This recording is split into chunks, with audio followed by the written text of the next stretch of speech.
NRM ekola etya? Ebba akalulu. Era bw'obanga bakubaguma. Nabana abalangirira babayita baani? Kabisa kajanja.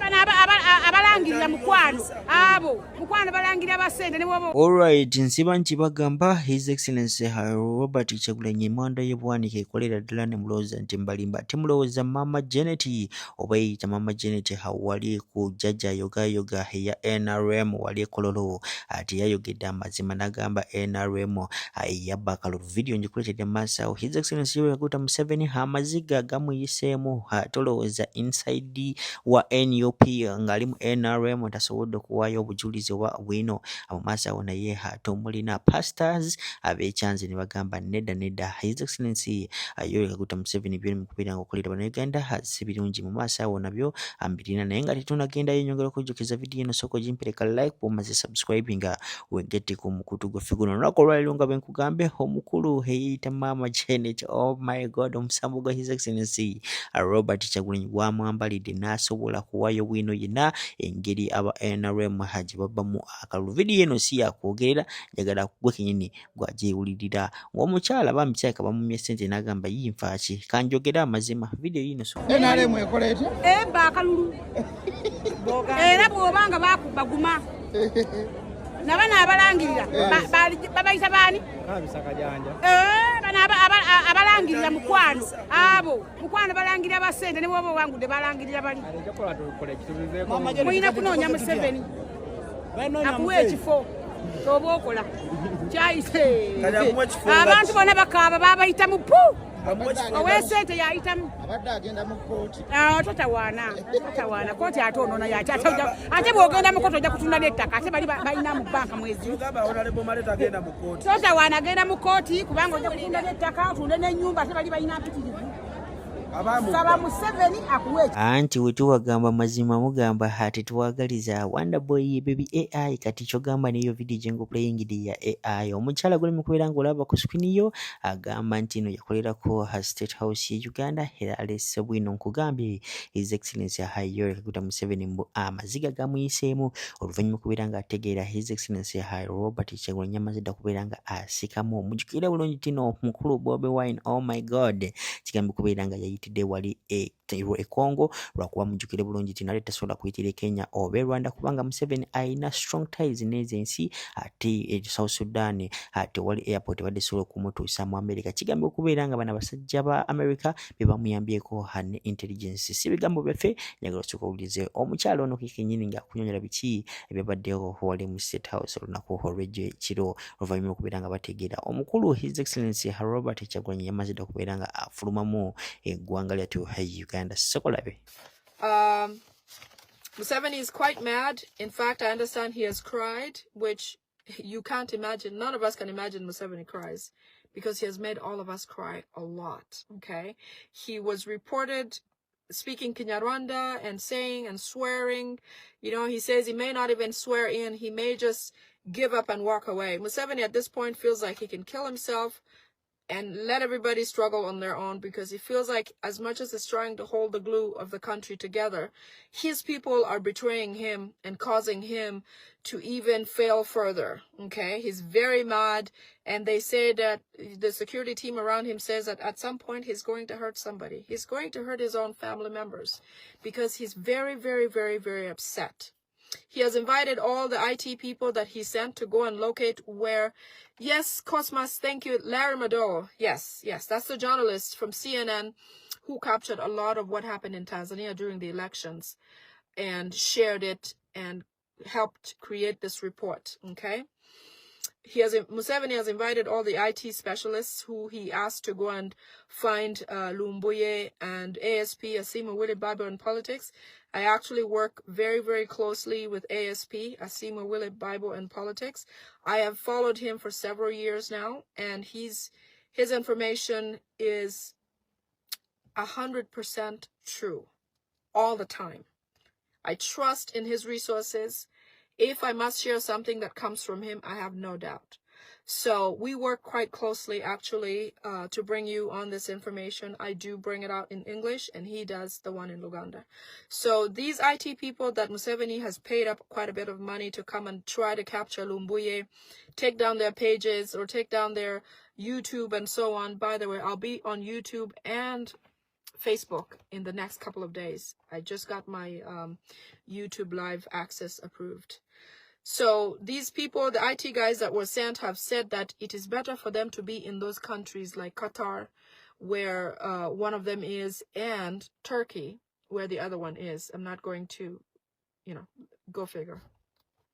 They want to go to those countries. They've already been funded. Museveni has asked his people to give money to these IT people who are going to be going into Qatar.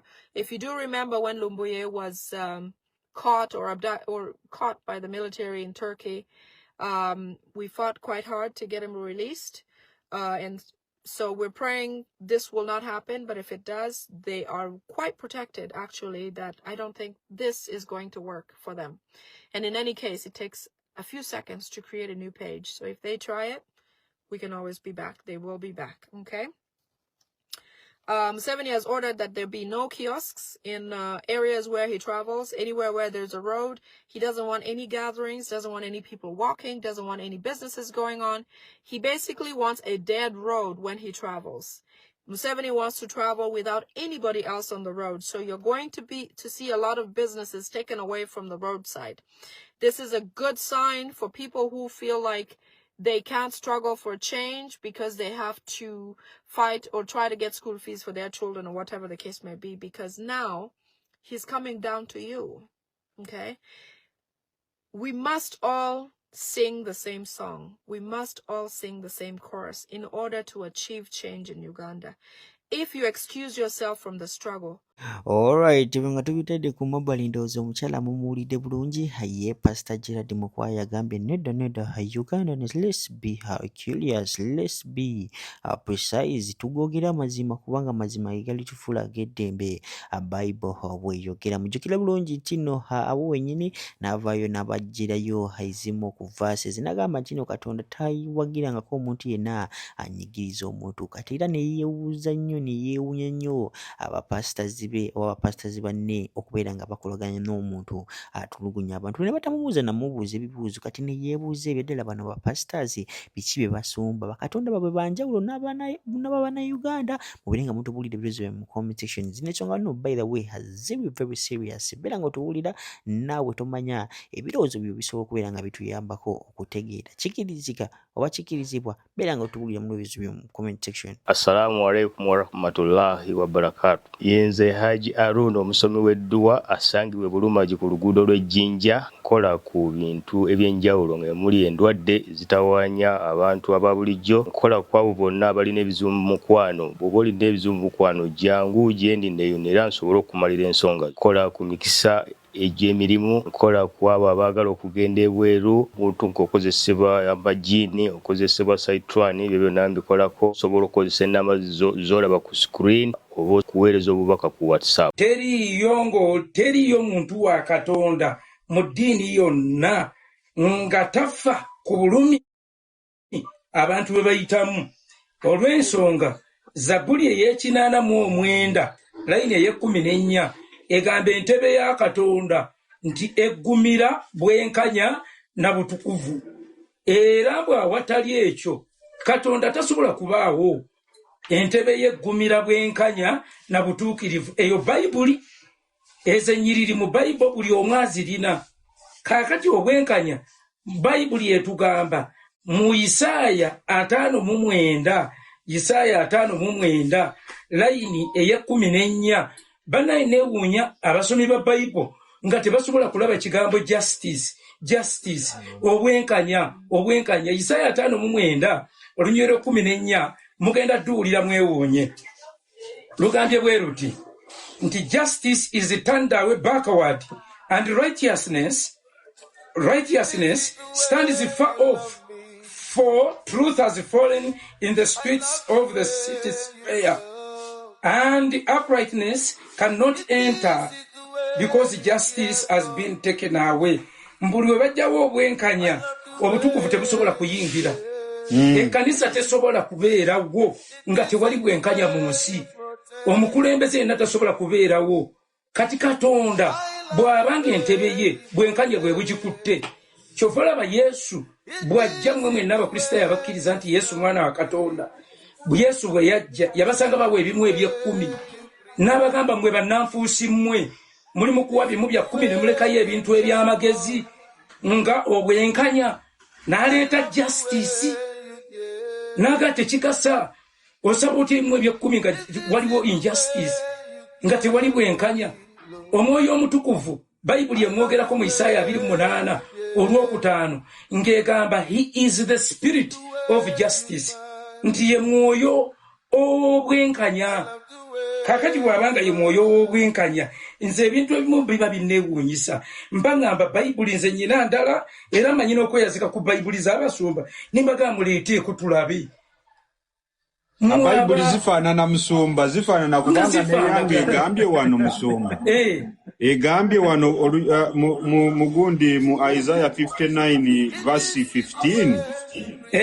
Egambye truth is nowhere to be found and whoever shuns evil becomes a prey. The Lord looked and was displeased that there was no justice. Sebo zifaanana. Very good. And God was displeased because there was no justice. No justice. Bannange nsoma enyiriza justice. Kati olwasinga okuba olumalirawo ddala buli mulokoli yenna atannategeera bino ng'abiyita byabufuzi n'ekigambo byabufuzi tekibangako kibi. Naye olw'okuba bo balina introduction ku by'obufuzi ebijjuddeko buli we baga nti byabufuzi bibanga ebinafuye. Naye kino kye twogerako bwe butukuvu bwokka. Buli munnaddiini yenna oba musiraamu oba mukatuliki oba muprotestant oba mulokole nga tofa ku kigambo kye bayita justice okuviira ddala mu makaago okutuuka ku ggwanga nkulayirira tolina Katonda oba tobirina oba weetuuma bwetuumi ekintu kyo kituuma erinnya eddala tokiyita kyaki kituuma oba nkoba za mbogo oba banyankole kweteerana oba ofuna erinnya lyonna lyokituuma ebigambo kanisa kiveeko bw'oba tolumirirwa bantu. Naye mba neebuuza mu bulumi obwo nti justice bw'ebanga bagamba teriiwo Bayibuli ng'egamba lwaki abantu tebabiraba bino? Lwaki ekimu eky'ekkumi kifuna emphasis ey'amaanyi ennyo n'okusinga abantu abanyigirizibwa? Naye olunyiriri ne lujja mu ngero 28 olw'okutaano olunyiriri olwewuunyisa lugamba nti evil men cannot understand justice. Ababi tebasobola kutegeera bwenkanya. Obubi bukkuba n'obanga aliko ekikubye n'obanga tosobola kulaba bwenkanya. Ng'oli we bamutomera ogamba bugambi nti yagudde mu mmotoka. Emmotoka bw'ekyama n'etomera ennyumba ng'oga ennyumba yeyaze n'etomera emmotoka. Okyamya buli kintu kyonna. Naye luno olunyiriri njagala ddu basigira mwenna.